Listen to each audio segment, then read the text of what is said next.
Good morning, everyone. So we're here today on this, hopefully it's nice and sunny where you are, certainly is where I am. How's it where you are, Howard? Very sunny indeed. It's a beautiful day. Beautiful day. Yeah, okay. So that's one good thing. So hopefully you're all well, keeping well, and as best as you can. And thank you for joining us today. So we're going to have a talk about a few of your questions that you sent in, and answer as many as we can within the time that we've got. So if there's any that we can't answer or we run out of time, then we'll come back to you. Pop them into the training@driving.org emails, and we'll pop back to you if hopefully that's okay with you. So yeah, so hopefully you can all see my screen. It's an Ask Us Anything. Be with you in a few minutes, so I'll just change that. So I'm Olivia and I'm joined with Howard, and we'll do our best to answer some of your questions today. So let's aim to the session.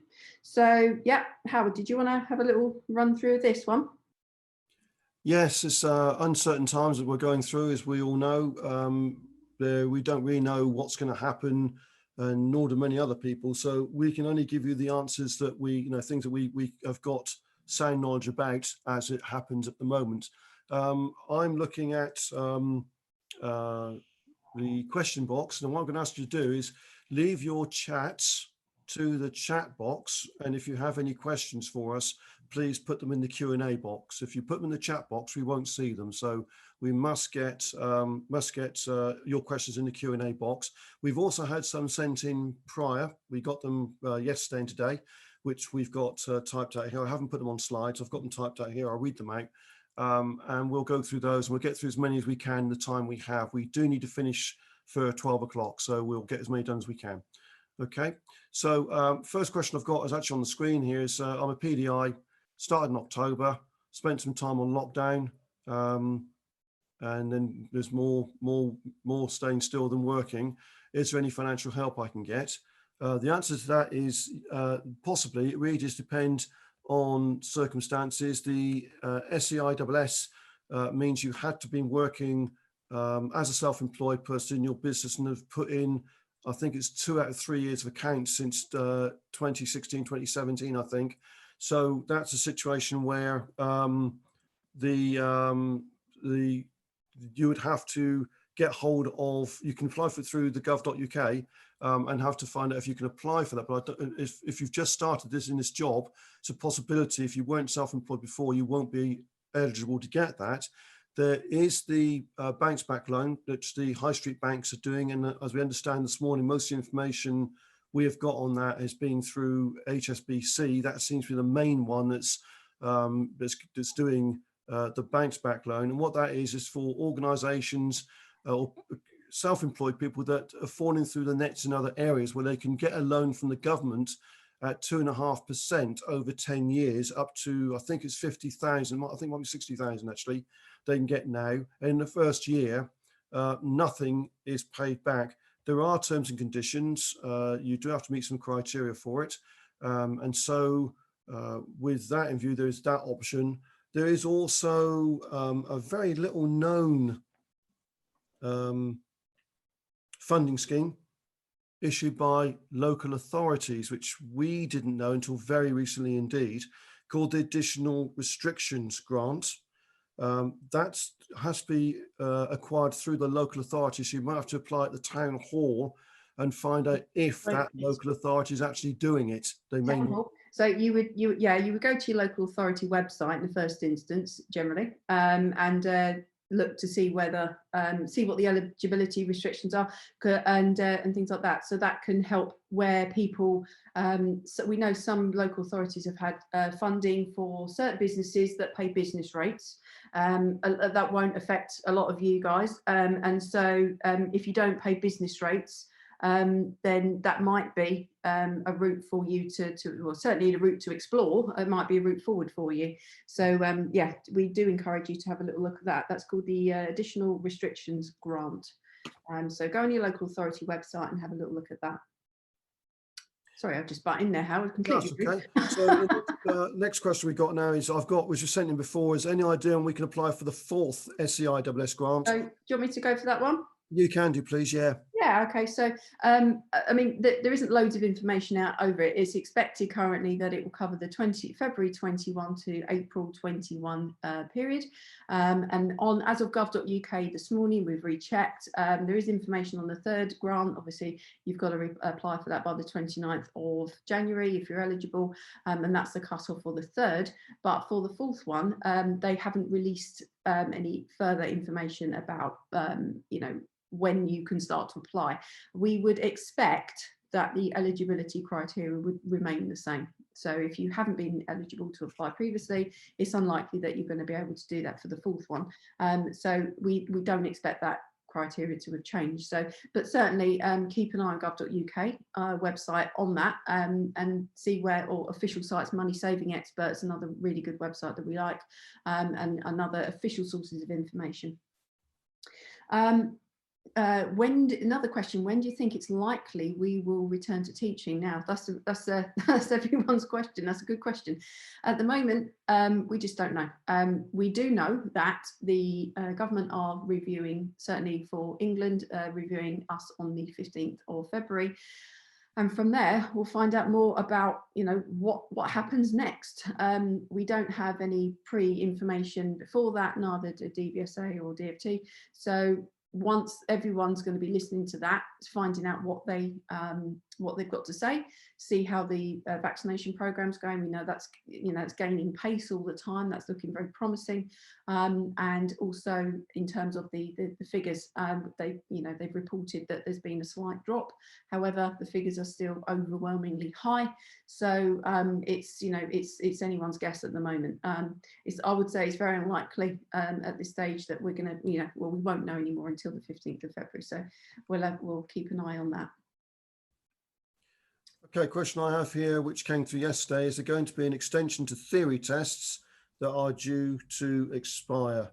And the answer to that is, unfortunately, no, there isn't. And the reason there can't be is because of legislation. The Dvsa have tried to get time in Parliament to have the 1988 Road Traffic Act looked at again in the areas of sections 120 to 125, which is everything to do with driver training, instructing, examining, etc. And the government have pushed back and said, look, with the Brexit thing, at the time when they applied it, Brexit was going on, the COVID thing going on, they said you have to book a place for it to be looked at, and it doesn't look like anything's going to get looked at before next year, 2022, such as the big backlog of laws and legislation that has to be changed due to coming out of Europe. So there's a lot of stuff that's got to go before them, unfortunately. So in the legislation currently, theory test certificates cannot be extended.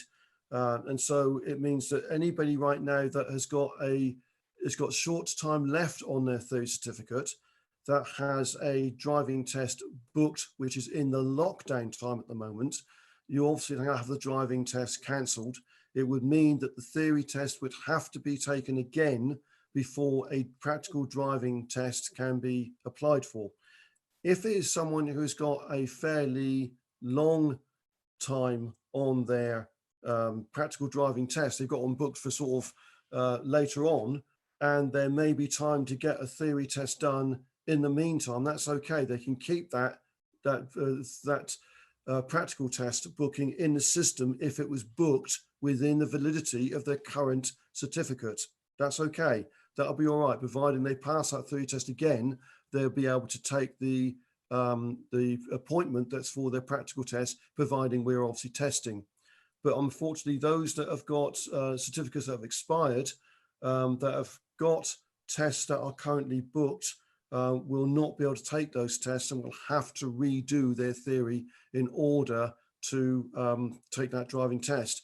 And we had an answer back from the government, of Dvsa had an answer back from the government because they pushed it up to the DfT and above, and they said that the reason for it is road safety reasons, that with the lack of training taking place at the moment and ADIs not being able to get people to test at the time that we expect to do so, the theory tests are already running for 2 years, and as a result, it means that the highway code knowledge could considerably become out of date before the practical driving test, which would be a disadvantage in the knowledge and road safety aspects of taking a practical test. That's the response we got.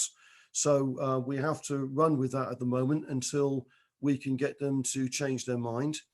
In Northern Ireland, there's a different law over there. They don't have the Road Traffic Act 1988. They've got the Road Traffic Order 1985, and that was written differently for Northern Ireland, which unfortunately for us allows them to have a temporary extension on their theory certificates. But it's because the legislation was done differently. It does not count for us over here in GB. Okay. Yeah, it's something which NASPA's pushed back very hard on as well, and so there's quite a lot going on behind the scenes from us as well. So and the rest of NASPA, it's very unfortunate, and you know we're still continuing to look at it, but it's yeah, extremely frustrating. Okay, next question. Are the Dbsa going to give instructors a couple of weeks notice to get the students up to date before the test restart?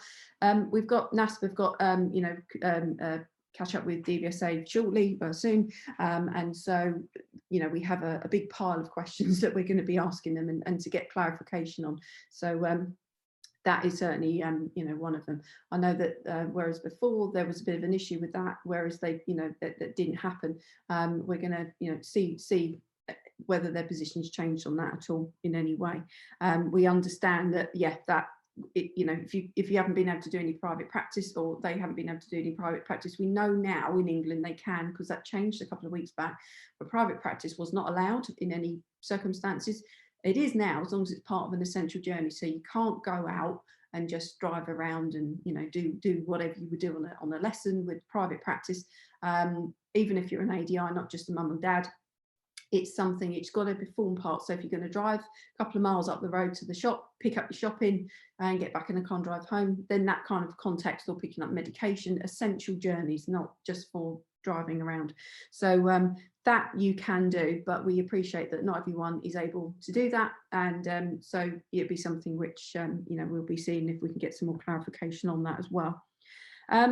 We've had another question on the Howard. Recently, someone's taken a delivery of a car with an electric parking brake button and a hold function, which is activated using the foot brake pedal.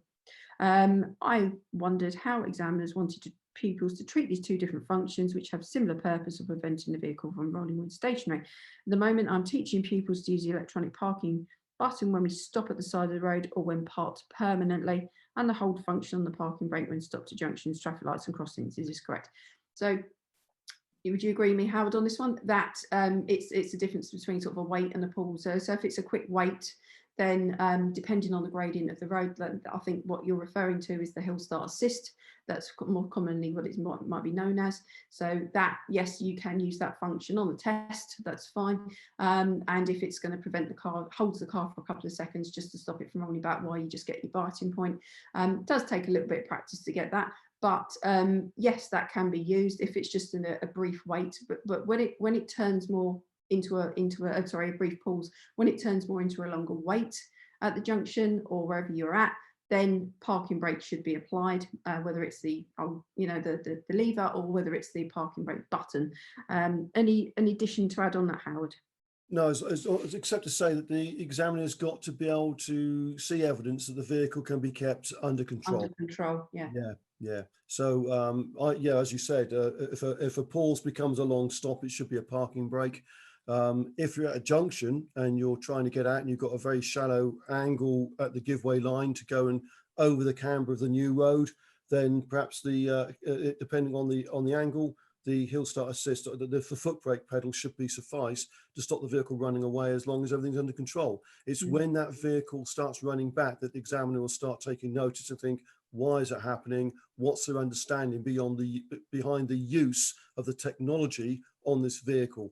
They must be confident and competent with the technology, any technology on any vehicle that has it, if they've got to use it.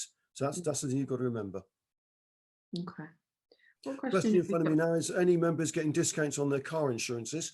The way that we put information out before on this was that if your vehicle's not being used and it is only used for training, sorry, beg your pardon, if your vehicle's not being used and it's only for training, then there's no reason why you can't sawn the vehicle, but it would mean, and that way you can go back to the insurance and say it's being sawned, if it's in a garage, but it does mean that you've got to retax the car when you bring it out of sawn if it's eligible for the excise duty.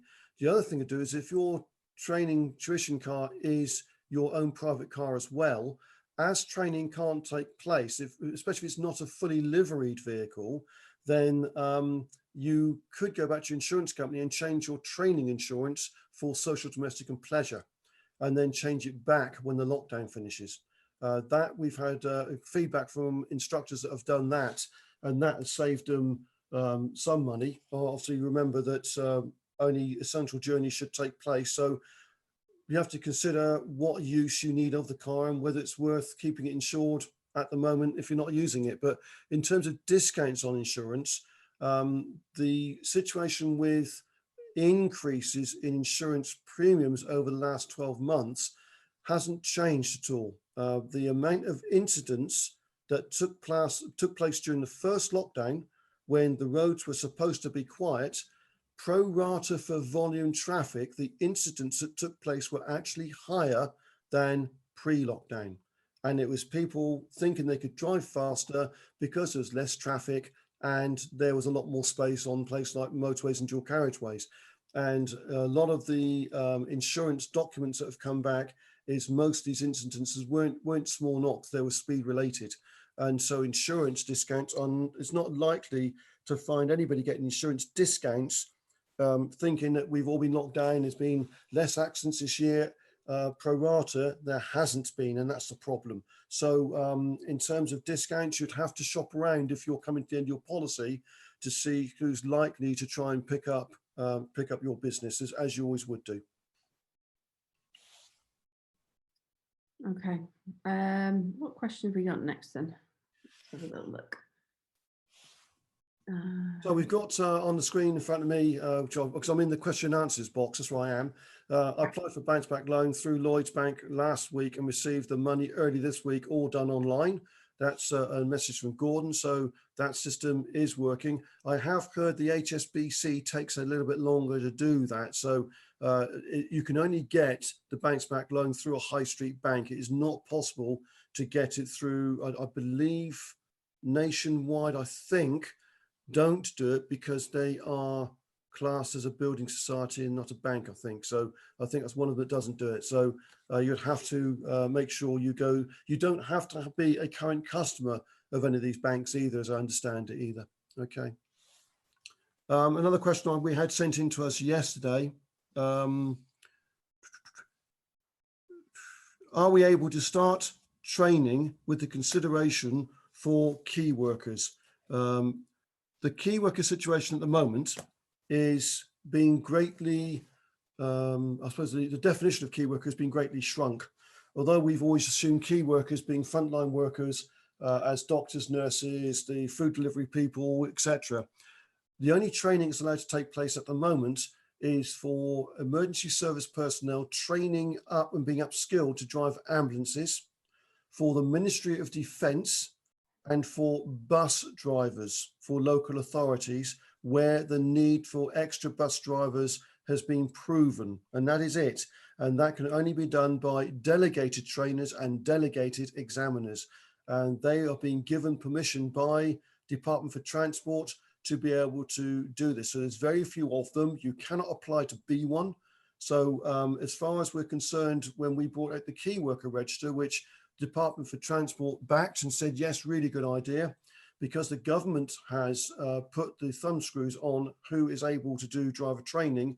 The DfT have said, for the time being, can you keep the key worker register closed, because we don't want anybody going out training doctors, nurses, etc., because we've got to get everybody, including driver trainees, in this close proximity contact area of 1 meter plus.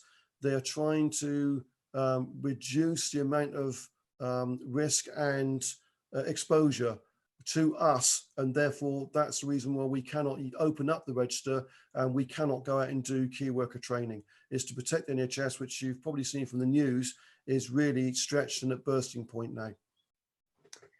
Someone's just put Cheshire West and councils are paying the restrictions grant to ADIs. So thank you for sending that. That's useful to share. So if you're in that area, then if you're in any area, certainly look at your local authority and local councils and see what you can do. Any update on the likelihood of teaching? So key workers. So we've done that one.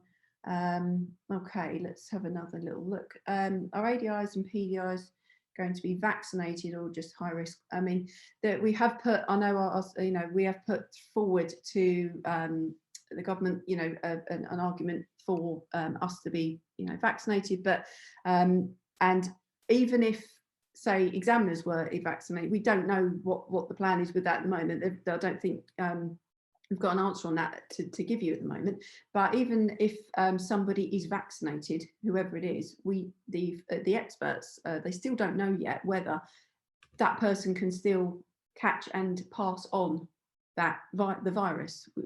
That's still the unknown. So that's something which that will emerge as they do more trials on that. Okay, so I've got a question here about, is it likely that all February and March tests are likely to be postponed? It is very likely that the February ones will, because there is no, if you go on to the next slide, Olivia.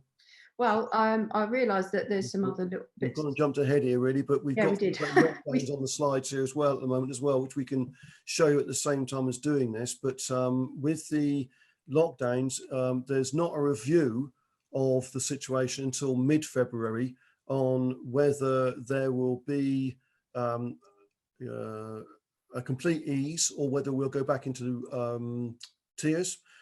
We do know it's very likely from what's been leaked through the news that when we will be going back to tiers, and the parameters of the tiers will be stronger. So for instance, before, where we had tier 4, no one could leave tier 4 at all. And certainly couldn't take somebody to a tier 3 area for a driving test from tier 4. That could be downgraded between tiers 1 and 2. So somebody from tier 3 and 4 probably will not be able to take anyone to a driving test in a tier 1 or tier 2 area.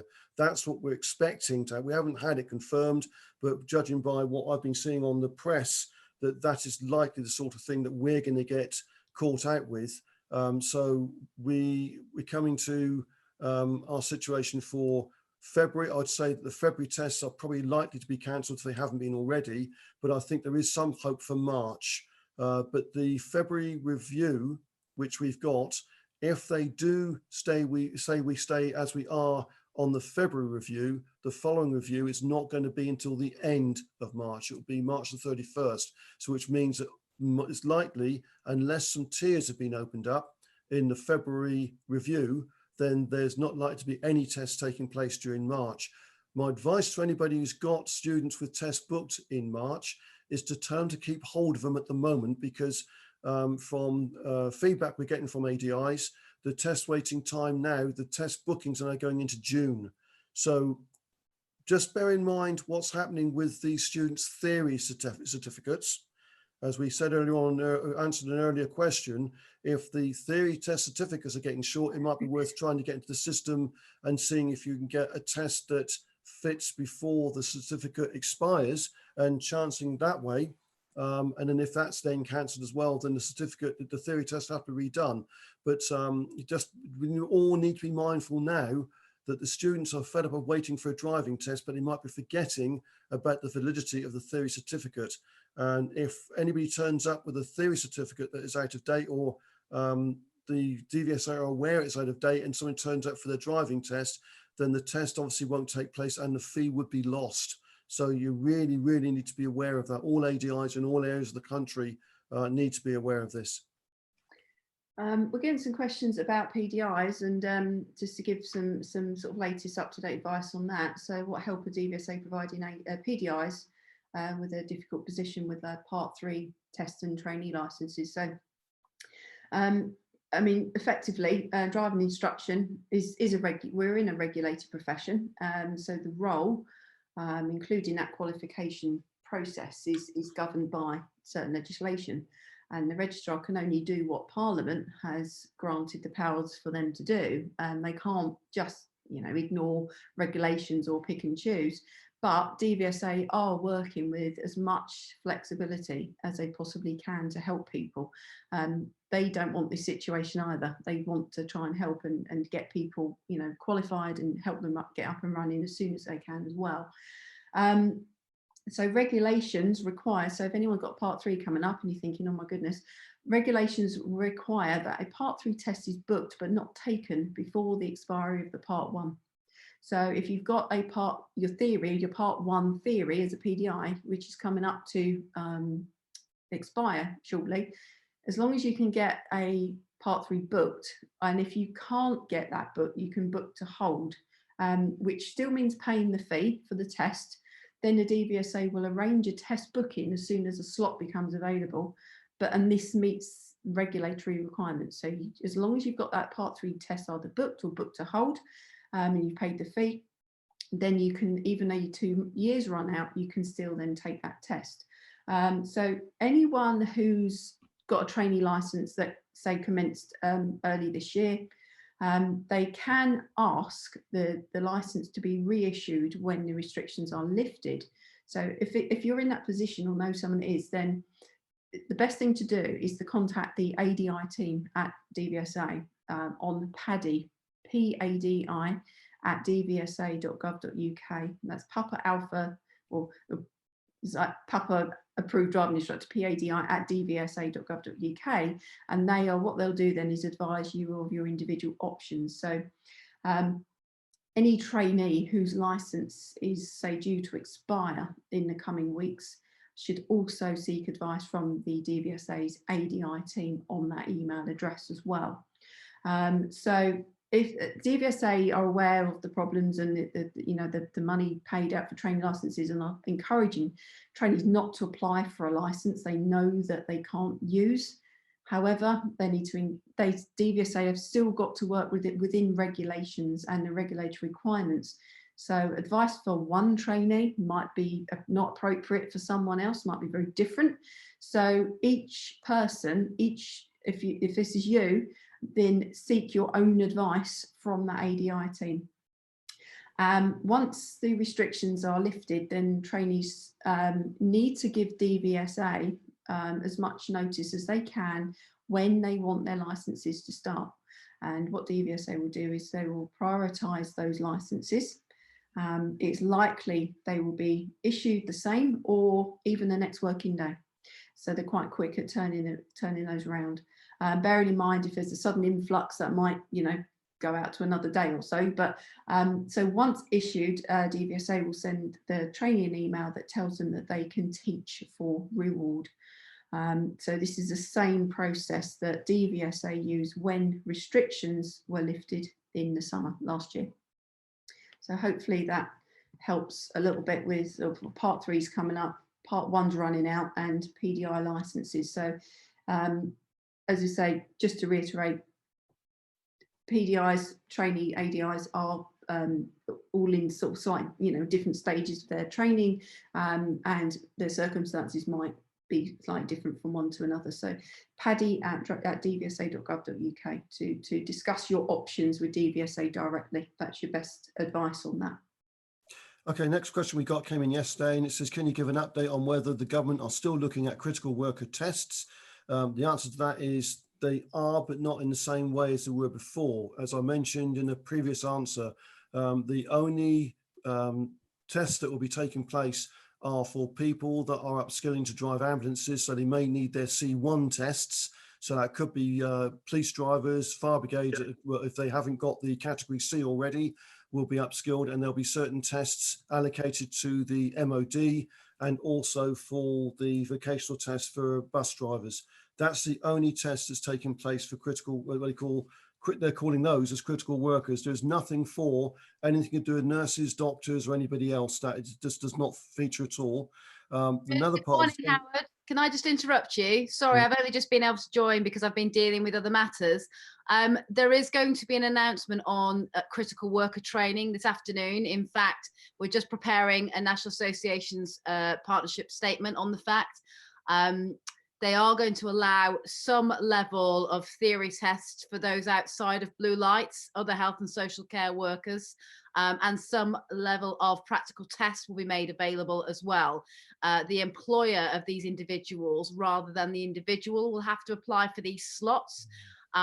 Training will be allowed by ADIs who can prove that that person has got a test slot and for no other reason. But we're just getting the details of how this actually works in practice from Dvsa. So sorry to interrupt you, but you wouldn't have been aware of that update as it's only just happened in the last hour. Okay, thank you, Carly. That's great. Good morning, everybody, by the way. Sorry, I'm late. I've just been on other meetings dealing with things like that.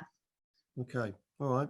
Another thing we got here, which I'm glad you're here, Carly, is we're getting a lot of questions about the payments that can be made to ADIs. And we've got one question, is there any update on payments from the government to the ADI industry? Well, we know some have fallen through the net, and we've spoken already with one or two of the answers about the bounce back loan and about the SEISS. There is one more scheme that is being looked at that has not yet been launched called DISS, and this is for people that are company owners, private limited company owners. We're not sure yet of what the figures will be, because if you are a director of a private limited company, you can pay yourself either through wages or through dividends. And it depends on how much dividend has been paid as to how much the government will give you.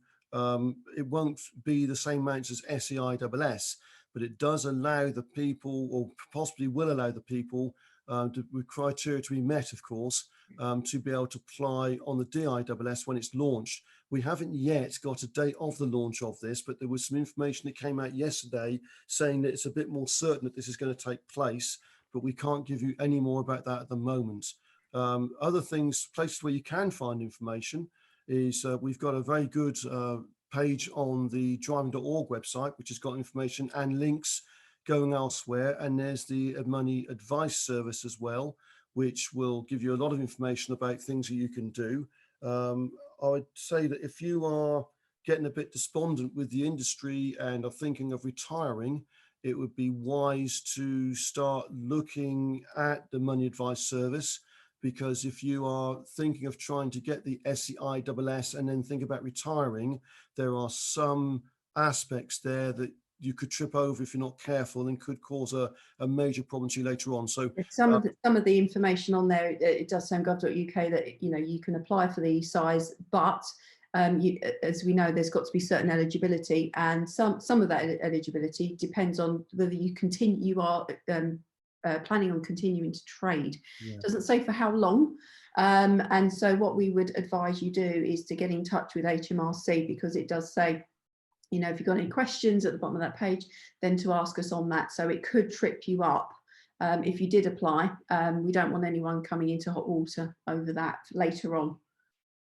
Sorry, just butting again, Howard. That's right. We've got a question here about driving tests here. The grievance within the industry that the Dvsa are curtailing the length of the driving test when a serious or dangerous fault has been committed. There is a very, very good reason for this. You all know that the NHS is now at a breaking point, and we're not doing tests now at the moment anyway. But in order to have helped the Dvsa at that time, the reason the Dvsa didn't want to keep people exposed out in the car in such a short space, i.e. the 1 meter plus, was the one way they could get around that was by taking the people out for the test. And if there was an anomaly takes place on the test which warrants a serious or dangerous fault, then they'll bring them back in order to save the exposure of the examiner. Without the examiners, we can't have any tests. So it's to try to protect the system and also to help protect the NHS and also the student as well, because the student and the examiner have not met before. The examiner could pretty much guarantee that if it was a driving instructor car, the car would have been cleaned down on a really regular basis. but they couldn't really say that for anyone who came in their private car. So the situation was there that it's really due to exposure to the risk of the coronavirus virus that the Dvsa curtailed the time of the test for if an incident took place. So it was what are known as a critical safety incident, then the car would be returned back to the test centre if it's possible to do so. If it was a situation where it became a dangerous fault and it was clear that in the interest of road safety, the vehicle had to be abandoned on the side of the road, the examiners still had the choice to do that too, which they would do in any driving test anyway, so that's no different. But for the industry to take umbrage over this, the Dvsa feel that they have got a legitimate reason for doing this. And of course, when everything is lifted, everything should go back to normal. Okay, we've got a question.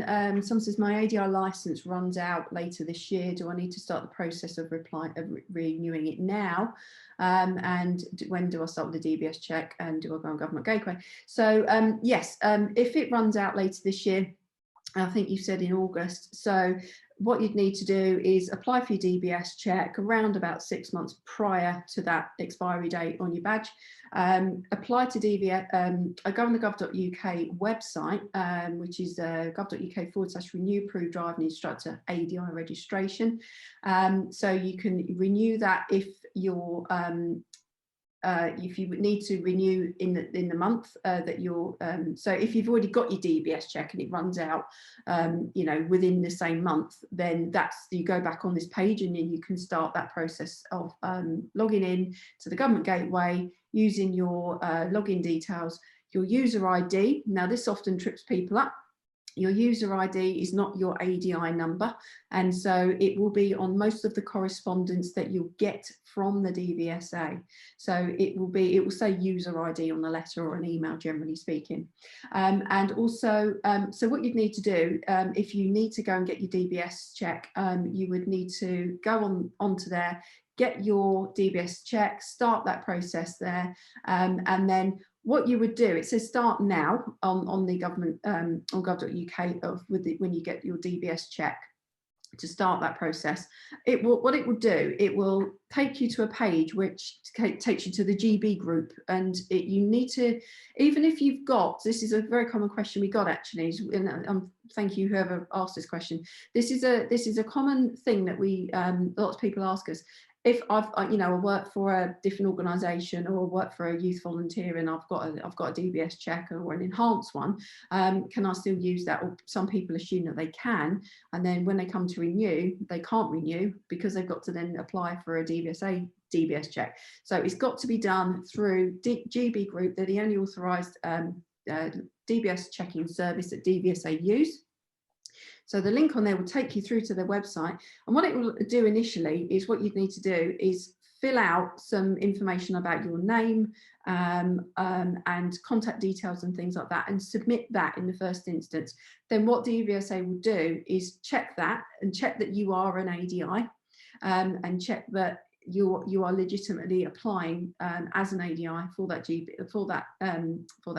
DBS check, and then what they'll do, they generally send you a link or something then to start filling out your DBS check online. Once you've got that back, then you can then go back on the same page, gov.uk, mentioned a minute ago, and then you can make the application, pay for your license, and then get that through.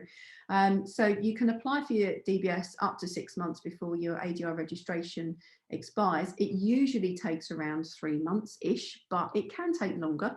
So it's good advice to start applying around the 6 month mark. So hopefully that answers that one. Okay, I'd like to clear up something that Sandra said. There's something I said earlier on about with the vehicles, if you want to try and get your motor insurance reduced by going to social, domestic and pleasure, you don't have to have the dual controls removed if you put your vehicle on social, domestic and pleasure at all, because anybody, a mum and dad, is able to buy dual controls and put in their private vehicle and use those to help train their son or daughter if they wish. So it's an each way thing. You don't have to remove dual controls in order, if you decide to put your vehicle from a business insurance to private, to social, domestic and pleasure at all. So you don't have to worry about that at all. Another question we got there, is there any planning on the reduction of the test times, i.e. recruiting ADIs temporarily to help? There is no planning for that at all. There was a petition put to the government over this, which came back with an answer yesterday. And the answer to it is that the only people that are able to do assessing of driver training are people who on a group 1 license, which is car and motorbike. The only people who can do the testing for that is the Department for Transport, a representative of the Department for Transport. Now that means in Northern Ireland, that's the Dva, and in England, Scotland and Wales, that's the Dvsa. Now for group 2 licenses, which is vocational, i.e. lorries and buses, that can be done by designated or delegated examiners and trainers, but even they have to go through and jump through hoops to ensure that the standard of assessing is the same as what the Dvsa would do. So there is parity across the whole of the driving assessing network. And the organization, they have to belong to an organization that is monitored by the Dvsa. So that is the PSV or PCV sector are on a compulsory register, and that's why they can have delegated examiners. You tend to find that there's very few delegated examiners for the lorries, as their register is voluntary. So the situation of using ADIs to help with the driver, with the Dvsa car tests, it could be a situation where they may ask the ADI industry for people that might be considering to retire to consider becoming an examiner, and then using all of the times possible, i.e. Saturdays and Sundays. When I was in Surrey working, we had in 2014 such a long waiting list for all the test centres in East, West Sussex and Surrey that we were doing tests on Saturdays and Sundays. Howard, can I just interject on that one? Yeah, go on.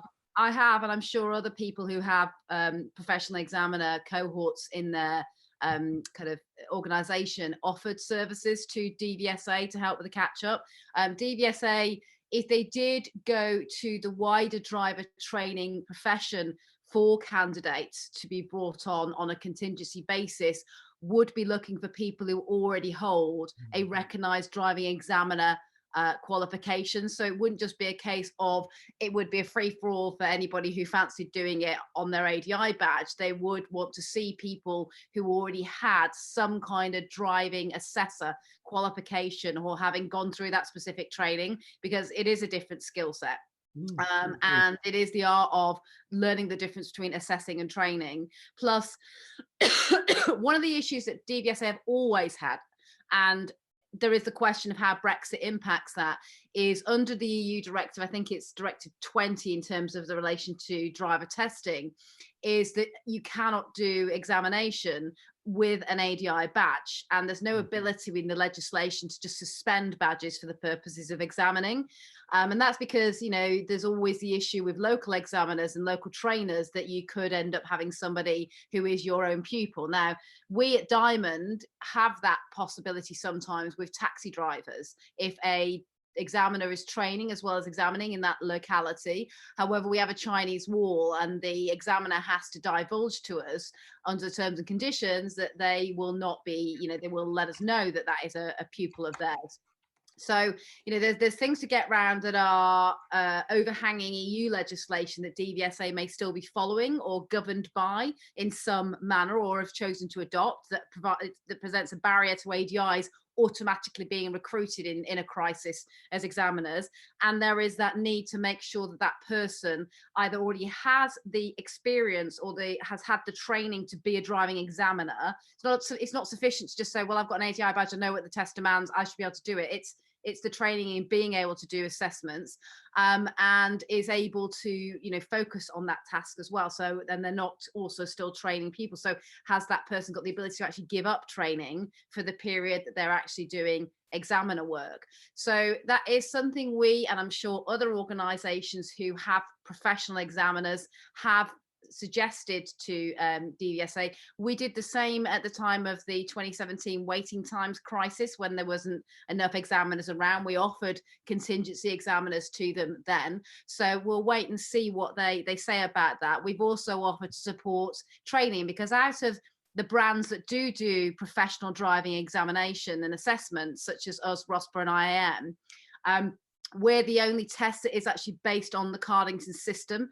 And we'd also argue that the cohort of trainers that we can recruit from at DIA, as opposed to IM and Rossborough observers, are more aware and experienced of the Cat B testing process and the DL25 and what is required, particularly of learner and novice drivers. ADIs have got more at the coalface experience of delivering to that test than somebody who's been taking out a full license holder for an IM or Rossborough assessment may have.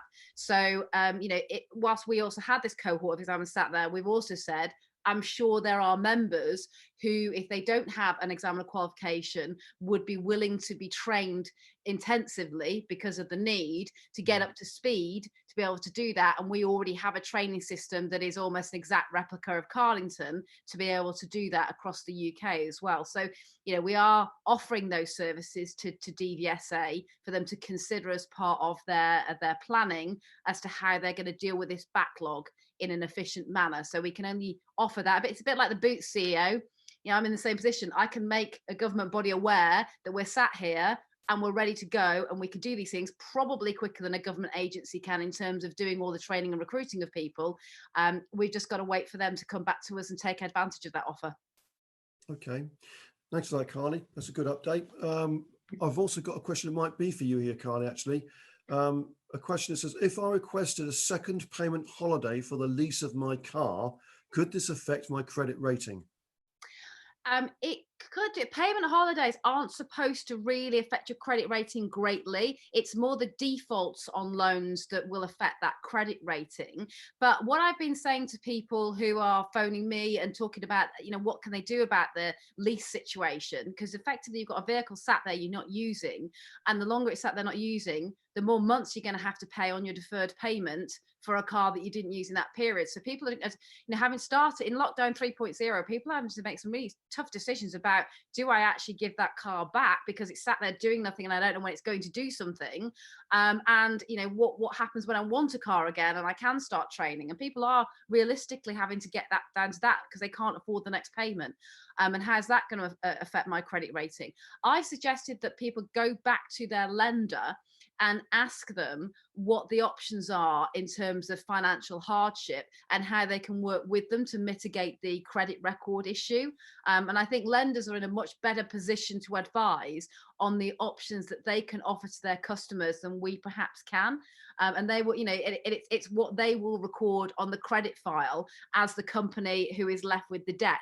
So that, it's their recording of that default or that deferment on record that will impact the credit record. So I would talk to your lender or lease company about how they can help you and how they can help you mitigate any impact on your credit record and history by these deferrals. The government has asked these lenders to think about offering a second payment holiday, and that's in terms of your mortgage and any other outstanding ongoing costs that you have for debt. So it's worth looking at that. I'm sure you have, Mike, so I'm probably teaching grandma to suck eggs here, but obviously quite a few people are using bounce back loans for the very purpose of maintaining their leases so they don't get into any issues around having to return the car, for example, and that being recorded as a default on the loan, and therefore that impacting credit history. I know people don't necessarily like the idea of getting a loan, but that is what it is designed for, is to either consolidate debts that are going to cost you a lot of money paid at a higher rate, whereas the bounce back loan is a very low rate and gives you a year's payment break before you have to pay it back. But that is an option to use for things like car lease payments for the next so many months, because of the fact that it will help you keep making the payments and you don't have to make the payment back to the BBL for a further year. So is the BBL something you could use for your car lease payments in the interim? Okay, right, good. Are there any plans, or has anyone spoken to Dvsa about extending the current ADI licenses beyond the original expiry date to take into account the 6 months so far we've been able to use the vehicles? I've got a meeting with a new Dvsa CEO. It's a question that NASP raises on a regular basis about the ADI license, and I have been asked by members, should Dvsa take the step of actually saying that 2021 ADI licenses are free because you couldn't use your ADI license last year, or there is a trade-off for the fact that you couldn't use it in your next license fee renewal. It is something that we asked a question of them. We haven't had a good answer on that yet, a positive answer. But I want to take that as one CEO to another new CEO coming into post. I can only say how I would look at this. I would look at that as a move that I could make, that as a gesture has great value to a community. And I would be selfishly thinking of my personal brand as a new CEO as much as I would be as Dvsa brand.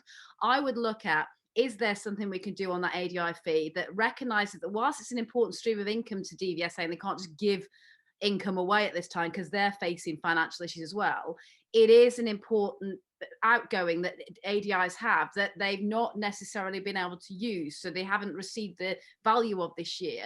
And I think if I was to make an impact as a new CEO coming in amongst a crisis, I would perhaps look at whether I could do something on that, even if it's just a percentage reduction or refund or something, as a goodwill gesture to an industry that supports my agency in a big way in the generation of pupils for test and on ADI fees and all those kind of things.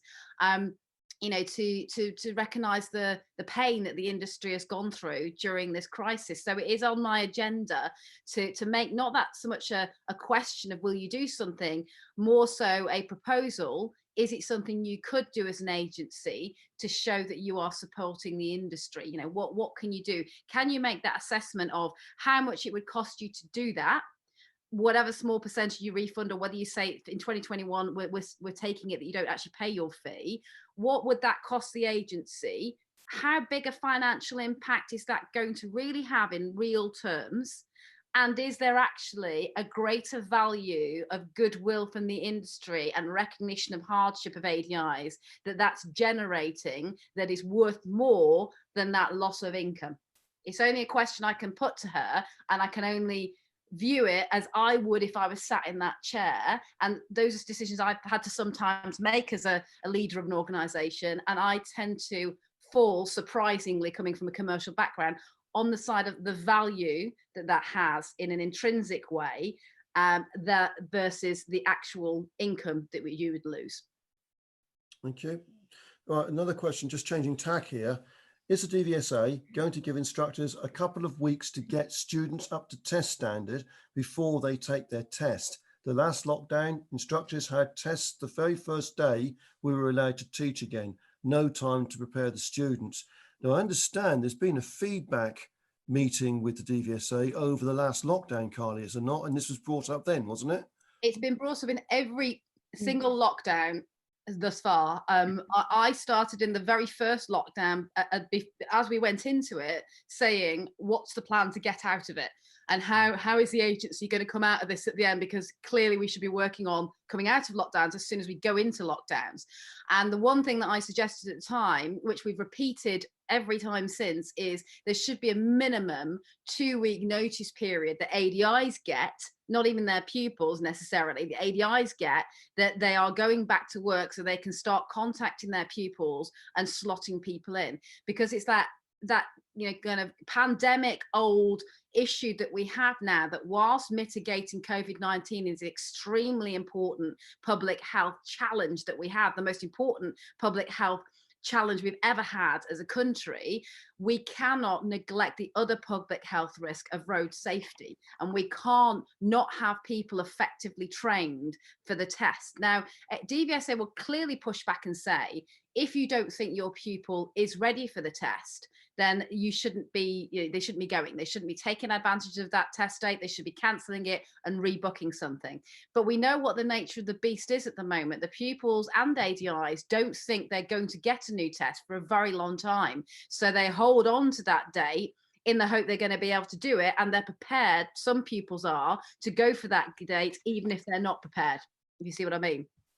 So, you know, we do need to manage the twin risks of, you know, having to respect the lockdown and not letting people out too early and creating an infection risk, but equally allowing some individuals out a little bit earlier than the general public to be able to get back and put the things in place that we need to ensure the safe delivery of services in other respects, like road risk and things like that. So yeah, please be assured that we ask that question and try and drive that point home, you know, on many occasions, particularly when you start having the conversation about lockdown ending.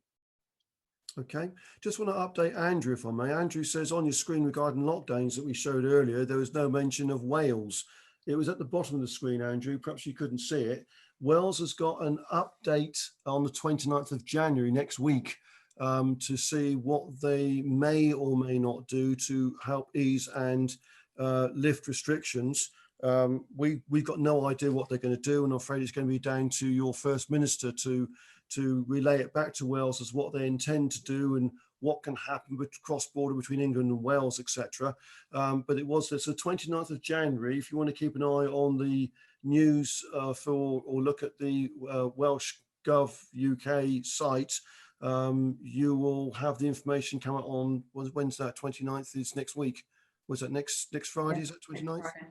Yeah. Okay. So a week today. Okay.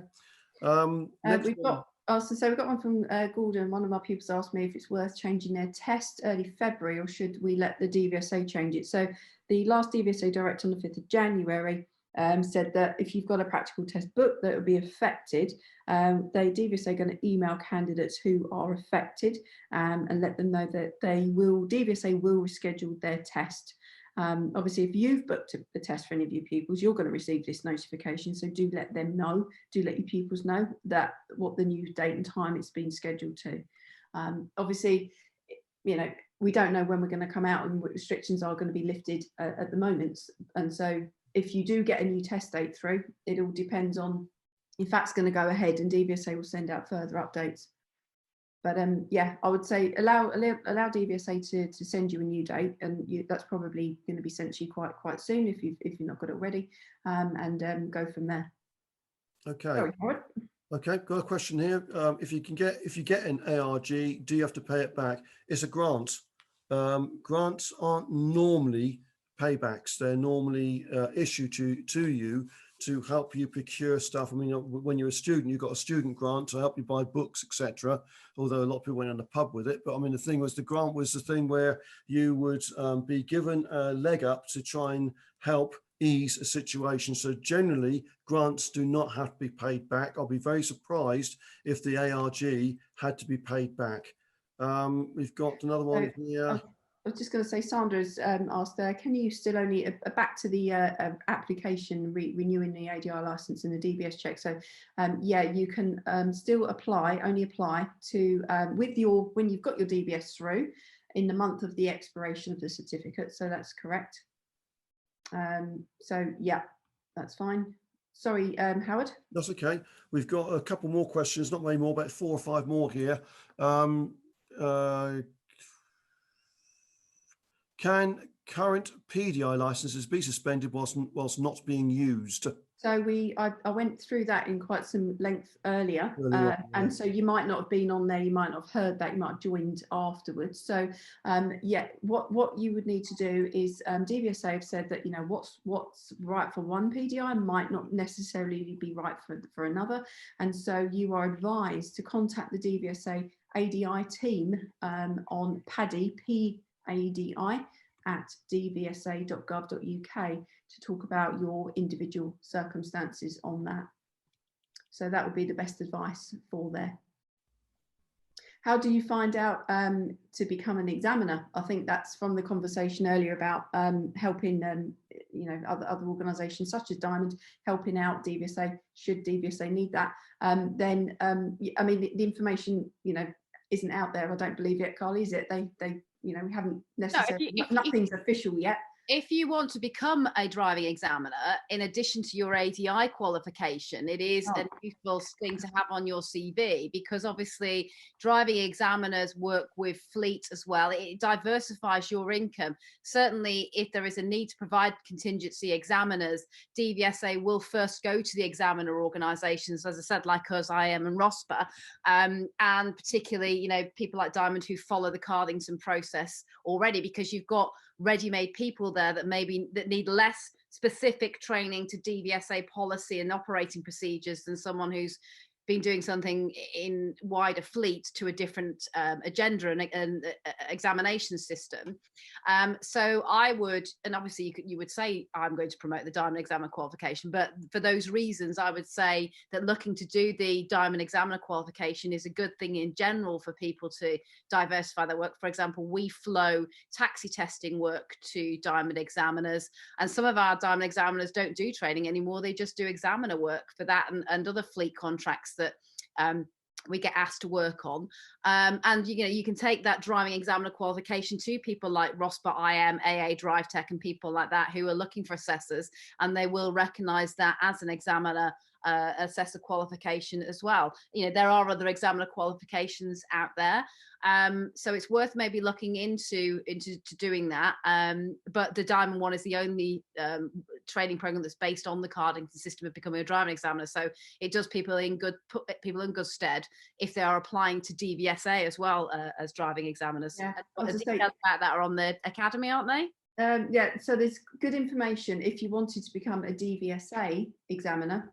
Obviously, you wouldn't be able to do that and hold your ADI license at the same time, but there is good information on gov.uk, guidance, become a driving examiner on there. So if anyone was thinking of going down the Dvsa route for being an examiner, then that information, I would invite you to have a little look at that information on there.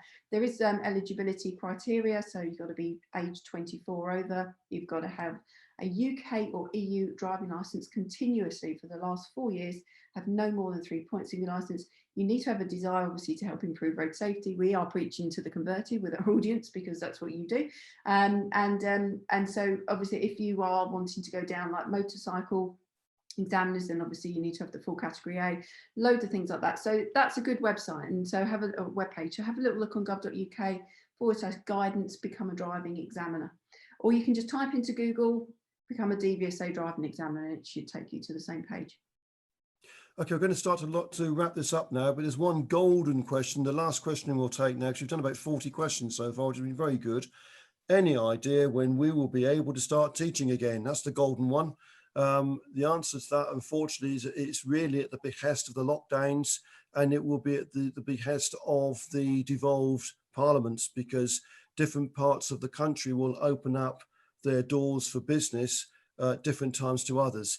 So I'm afraid we can't give an answer as to when we'll be able to start teaching again, unless we get some answers this afternoon about the critical worker taking place. So we might be able to open up the register for key workers, hopefully, but we can't guarantee anything until we get more news on that. But certainly in the wider stream of training, I'm afraid there's not really a definitive date of when we can start. It's going to depend on these reviews of the regions and what tiers will get put into afterwards as to how much movement we're allowed to have.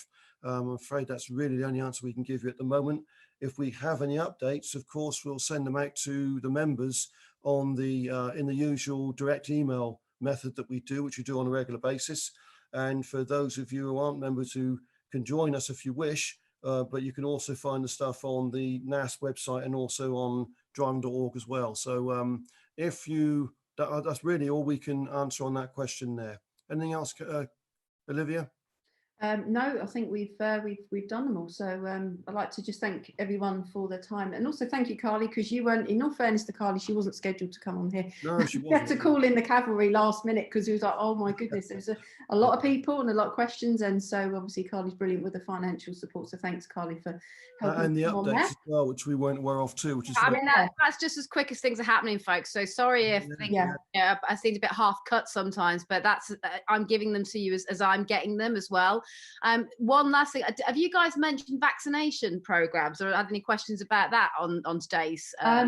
We What- had a question on it, yeah. It was mentioned, but I don't have any further information on that at the moment. Just so people know that I personally, on behalf of DIA, have written to the Vaccinations Minister, Nadine Zahawi, and members of the Joint Vaccinations Committee on COVID-19 vaccination deployment, urging them to look at ADIs as a priority within the phase 2 rollout of vaccinations. So I'm not anyone throwing their hands up in horror. They've got nurses and doctors in their family thinking I'm trying to preempt, those very important frontline workers getting their backs. They are included in what is known as phase 1 of the vaccine rollout, as well as vulnerable people, for example, people over 70 and 80. In phase 2, they are looking at occupational prioritization. So which occupations should have the vaccine next?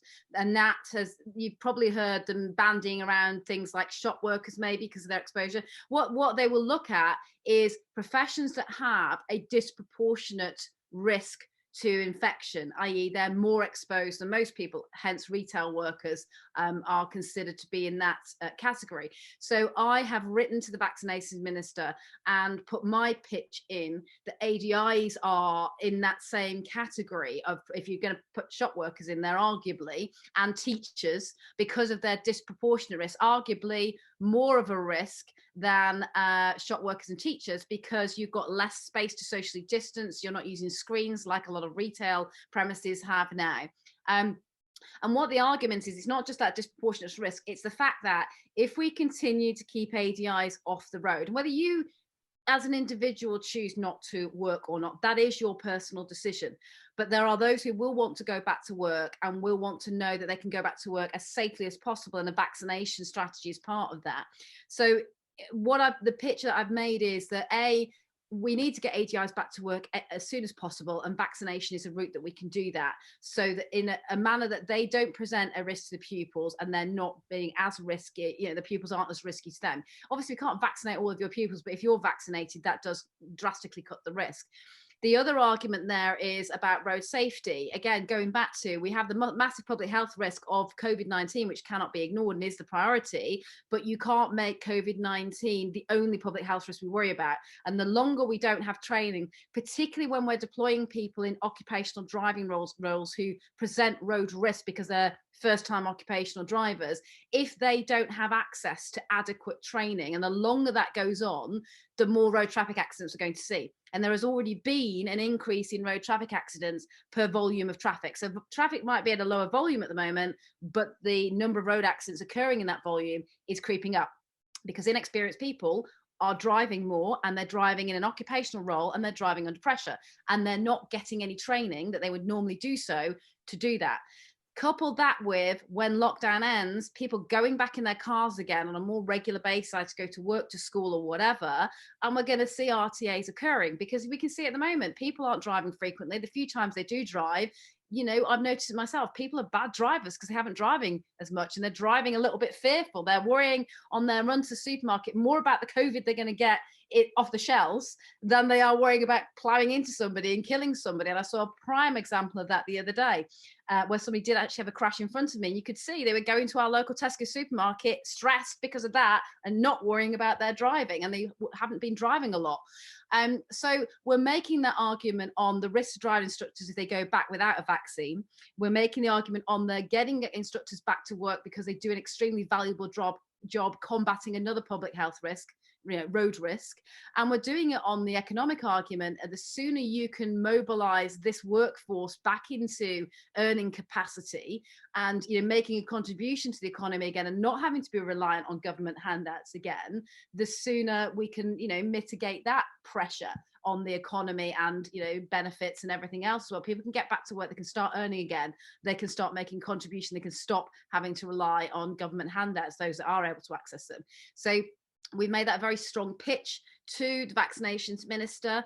So we hope that gets listened to. I'm sure every professional body is making their pitch at the moment. Now they know the government is looking at occupational priorities, but I do believe there is a very strong argument in respect of driver trainers because of the disproportionate exposure to risks that ADIs actually have, and rider trainers as well.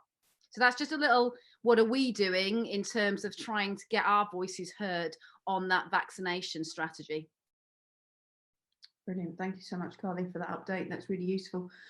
Okay, we don't have any further questions. Just like to thank everybody today for joining, and thank you for your time, and thank you, Carly and Howard, for your inputs. It's really useful. Lots of people find that really helpful.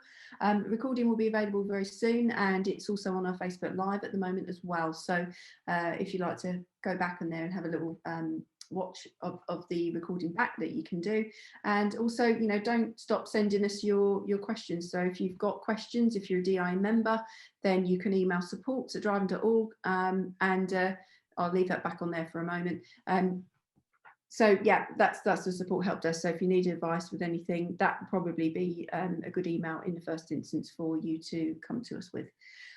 You can ring us up, but you might get a quicker reply via the email. Anything else to add, guys, before we call it a day? No, just to wish everybody a lovely weekend. We've got some varying amounts of different weather around the country. Some will get snow, some will get sunshine, but keep yourself safe, and we'll update you with all the information we can when we get it. You can be assured of that. Okay. Yeah. Okay. All right. Goodbye Thank to you, you all. everyone. Have a good Look rest after yourselves. of the day. Bye.